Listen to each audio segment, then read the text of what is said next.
Et comme je venais de le dire en ouverture de cette rubrique, c'est pour partager votre expérience sur l'Internet. Est-il possible d'allier Internet aux études classiques?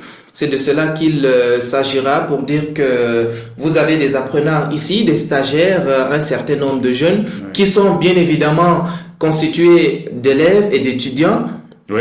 Est-ce que vous confirmez cela? Je confirme cela parce que dans mon siège ici à l'entreprise, la Sato bien plus ici en Gronde, bien évidemment, je confirme qu'il y a plusieurs étudiants que j'accompagne, plusieurs élèves que j'accompagne, en même temps qu'ils font les études et en même temps qu'ils gagnent de l'argent à travers le digital. C'est possible d'allier les deux sans toutefois affecter négativement les études? Alors, études, Internet. Études Internet, c'est possible d'allier cela à condition d'être discipliné. Comme un mentor me le disait, un pied à l'école, un pied dans le business, c'est assez compliqué, mais si c'est que tu es discipliné, tu vas arriver à cela. À l'heure actuelle, un étudiant qui est sage ou alors très intelligent, ou alors qui comprend l'importance des réseaux sociaux, doit utiliser Internet. Comment?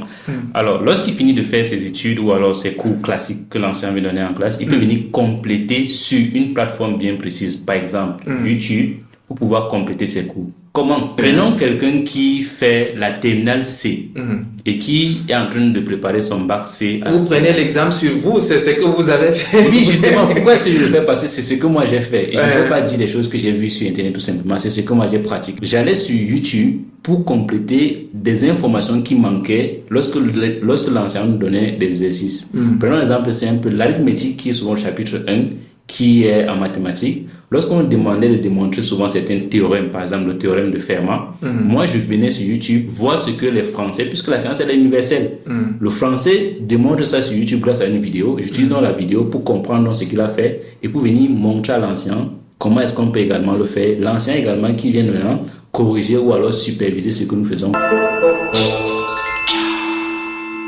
Il reste un deuxième volet de ma question, les horaires. Alors, et pour un élève de classe d'examen? Pour un élève de classe d'examen, plus précisément, il ne doit pas excéder 22 heures. C'est dire que Internet est un grand professeur, est un enseignant virtuel, entre guillemets. Justement, Internet à l'heure actuelle doit être utilisé par tout le monde, que ce soit les anciens que les élèves, pour pouvoir compléter les connaissances que nous avons. La preuve, plusieurs anciens utilisent des épreuves venant un peu d'ailleurs pour pouvoir proposer à nos étudiants ici ou à nos élèves. Internet, c'est un ancien virtuel que tout le monde devrait également utiliser. Si aujourd'hui on n'utilise pas Internet ou alors les gens s'amusent à ne pas utiliser Internet, ils auront énormément de difficultés pour aller très vite. C'est bien beau de parler des réseaux sociaux, Internet. Vous-même, vous êtes sans ignorer que c'est un couteau à double tranchant. Justement. Entre parenthèses, quand on parle des fake news, cela prend de l'ampleur. Justement. Comment est-ce qu'on peut contrecarrer, endiguer ce phénomène de fake news? Ce que moi je dis souvent aux personnes, qu'il ne faut pas prendre une parole dite sur Internet comme parole d'évangile. Généralement, il faut aller vérifier l'information au moins 4 à 10 fois. Un exemple très simple, je venais de dire par exemple qu'il y a un docteur PhD, docteur Idriss Aberkane, qui est en France, qui a une chaîne YouTube sous son nom et qui publie des vidéos. Lorsque je le dis comme ça, ne prenez pas ma parole comme une parole d'évangile. Allez vous aussi faire des recherches, vérifier que ce qu'il dit, est-ce que c'est vrai? Vous tapez également le nom, vous voyez les informations et vous faites votre propre idée de la chose avant de passer à l'action.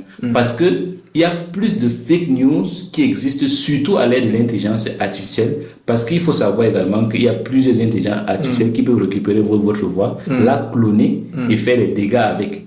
Et on pourra venir vous accuser, chose qui n'est pas assez intéressante. Parce qu'on dit souvent, lorsque tu as uploadé sur Internet, ça sera extrêmement difficile de faire disparaître ce fichier.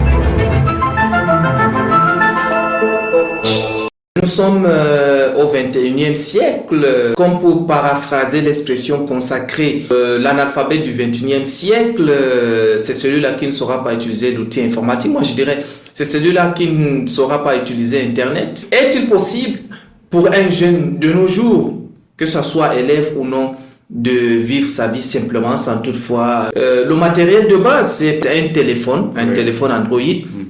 De vivre sans utiliser cet outil, est-ce que c'est possible de nos jours? De nos jours, je vais dire que si tu n'as pas les réseaux sociaux à ta disponibilité, tu vas faire moins de chiffre d'affaires que celui qui a des réseaux sociaux. De nos jours, la plupart des personnes se trouvent sur leur écran. Le temps que les gens passent sur leur écran est devenu supérieur au temps que les gens passent sur les télévisions. La preuve. Et vous voulez parler des écrans de téléphone? Les écrans de téléphone. Oui, exactement. Parce que la preuve, combien de jeunes regardent le journal à la télévision? Très peu. La plupart des personnes sont sur TikTok, Facebook, Instagram et YouTube. Et lorsque les gens sont là-bas, il faut également se déporter là-bas. Parce que le marché se trouve là-bas. La preuve, ceux qui ont des boutiques physiques s'intéressent déjà à ce qu'on appelle le e-commerce parce qu'ils se rendent compte que stocker la marchandise et attendre seulement le trafic naturel n'est plus assez intéressant. Il faut plutôt maintenant faire de la publicité pour pouvoir toucher les personnes un peu partout ailleurs. Sobgun Baté Armand, vous êtes digne fils de la région de la Damawa, un jeune.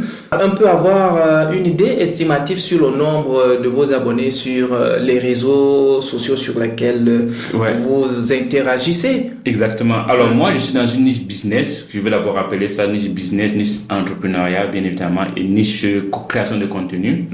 Donc sur ma page Facebook, j'ai pratiquement plus de 36 000 personnes qui me suivent au quotidien sur une niche bien précise que je viens de préciser. Et sur ma chaîne YouTube également, j'ai plus de 7 000 personnes qui me suivent au quotidien. Et 40 000 personnes, si on cherche seulement à vendre un projet de 1 000 francs, imaginez le chiffre d'affaires que vous pouvez vous faire sur ces différentes plateformes. Est-ce que tout ce que vous racontez est vérifiable? Comment pourrons donc nous savoir que vous avez ces quarantaine de mille d'abonnés sur vos différentes pages? Justement, la seule chose que les gens peuvent faire, c'est qu'ils peuvent aller sur ma plateforme Facebook, taper ingénieur Sobgun Baté. Ils vont donc voir également la page avec plus de 36 000 personnes. Sur ma chaîne YouTube, ils vont taper Sobgun Baté. Ils vont voir également le contenu ou alors la personne. Ils pourront donc vérifier toutes ces informations en tapant juste une petite recherche sur leur téléphone ou alors sur leur ordinateur si nous suivent en ce moment.